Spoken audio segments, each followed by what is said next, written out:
World book of the record ಬಂದವ. ಹೌದು sir. So ಏನು ಅನ್ನಿಸ್ತದೆ?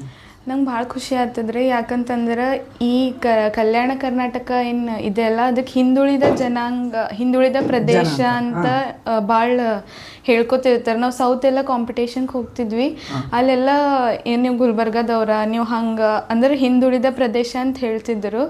ನನಗದು ಎಲ್ಲೋ ಒಂಚೂರು ಹತ್ತಿತ್ತು ಮನಸ್ಸಿಗೆ, ಯಾಕೆ ಹಿಂದುಳಿದ ಪ್ರದೇಶ ಅಂತಾರ ಅಂಥೇಳಿ. ಅದಕ್ಕಾಗಿ ನಾನು ಇಲ್ಲ ನಮ್ದು ಗುಲ್ಬರ್ಗಕ್ಕೂ ಹೆಸರು ಬರಬೇಕು ಅಂತ ಹೇಳಿ ನಾನು ಎಲ್ಲ ಮಾಡಿದೆ. ನನ್ನ ಕೈಲಿಂದ ಎಷ್ಟಾಯ್ತು ಅಷ್ಟು. ಈ ಮಲ್ಟಿ ಟ್ಯಾಲೆಂಟ್ ಇರೋದು ನಿಮ್ಗೆ ಅನಿಸುತ್ತಾ? ಇಲ್ಲ ಸರ್, ನಾ ಜಸ್ಟ್ ನಮ್ಮ ಪಪ್ಪ ಮಮ್ಮಿ ಹೇಳ್ಕೊತಾ ಹೋಗ್ತಿದ್ದೆ, ನಂಗೆ ಇದು ಕಲಿಯೋದದ, ನಾ ಏನು ನೋಡ್ತಿದ್ದ ನಂಗೆ ಕಲಿಬೇಕು ಅನ್ನಿಸ್ತಿದ್ದೆ. ಯಾರು ಏನು ಮಾಡಿದ್ರು ನಾನು ಯಾಕೆ ಮಾಡಬಾರ್ದು, ನಂಗಿನ್ ಮಾಡೋಕ್ಕಾಗಲ್ಲೇನೋ ಅಂತೇಳಿ ಹಿಂಗೆ ಅನ್ನಿಸ್ತೆ. ಅಂದ್ರೆ ಮೋಟಿವೇಶನ್ ತಗೋತಿದ್ದೆ ನಾನು ಅದರ್ಲಿಂದ. ಈಗ ಅವ್ರು ಮಾಡ್ತಾರಲ್ಲವ ನಾನು ಮಾಡ್ಬೋದು ಅಂಥೇಳಿ ನಮ್ಮ ಮಮ್ಮಿ ಪಪ್ಪ ಹೇಳ್ತಿದ್ದೆ ಹೋಗಿ, ಇಲ್ಲ ನಂಗೆ ಇದು ಕ್ಲಾಸಸ್ಸಿಗೆ ಹಾಕ್ರಿ ಅಂಥೇಳಿ. ಹೊಸ ವಿಡಿಯೋಗಳಿಗಾಗಿ ಜೈ ಮೀಡಿಯಾ ಸಬ್ಸ್ಕ್ರೈಬ್ ಮಾಡಿ, ಹಾಗೆ ನೀವು ನೋಡಿ ನಿಮ್ಮವರಿಗೂ ಶೇರ್ ಮಾಡಿ.